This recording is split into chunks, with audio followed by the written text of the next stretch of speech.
ராம்லீலா மைதானத்தில் நடந்த சம்பவத்திற்கு முழு பொறுப்பேற்று மத்திய உள்துறை அமைச்சர் பதவி விலக வேண்டும் என்று சுப்பிரமணிய சுவாமி வலியுறுத்தியுள்ளார்.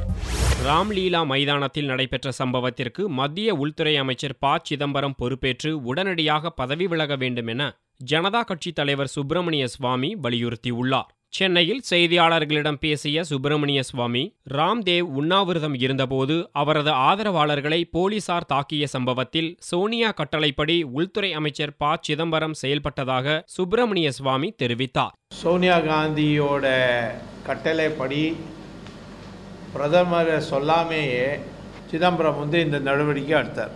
ராம்லீலா கிரவுண்டில் நடந்த சம்பவம்காக உடனே ராஜினாமா கொடுக்க வேண்டும்.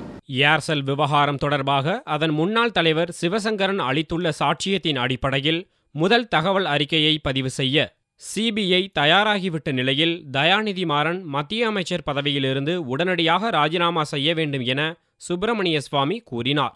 தயாநிதி மாறன் பற்றி நம்ம முதல்ல இதுக்கு முன்னால் நடந்த ப்ரெஸ் கான்ஃபரன்ஸில் சொல்லியிருக்கேன். ராஜினாமா வருது இப்போது 2-3 நாள் தகவலில் வந்துடும். கருணாநிதிக்கும் ஜெயலலிதாவிற்கும் சசிகலாவின் மூலம் ரகசிய ஒப்பந்தம் உண்டு என்று கூறிய சுப்பிரமணிய சுவாமி, ஜெயலலிதா சோனியாவுடன் கூட்டணி சேர்வதற்கு முயற்சி செய்கிறார் என்று கூறினார். 2001லேருந்து 2006 இருக்கிற போது ஜெயலலிதா கருணாநிதி மேலே ஒரு கேஸ் போடல. அது மட்டும் இல்லை, கருணாநிதி இப்போ 5 வருஷம் ஆட்சியில் இருந்தார், ஜெயலலிதா மேலே ஒரு கேஸ் போடல.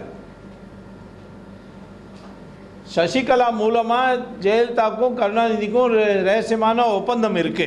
கருணாநிதி முதல்வராக இருந்தபோது வீட்டு வசதி வாரியத்தின் மூலம் குடியிருப்புகள் ஒதுக்கீடு செய்ததில் முறைகேடு நடந்துள்ளதாகவும் அவர் மீது ஜெயலலிதா வழக்கு பதிவு செய்ய வேண்டும் எனவும் சுப்பிரமணிய சுவாமி கூறினார்.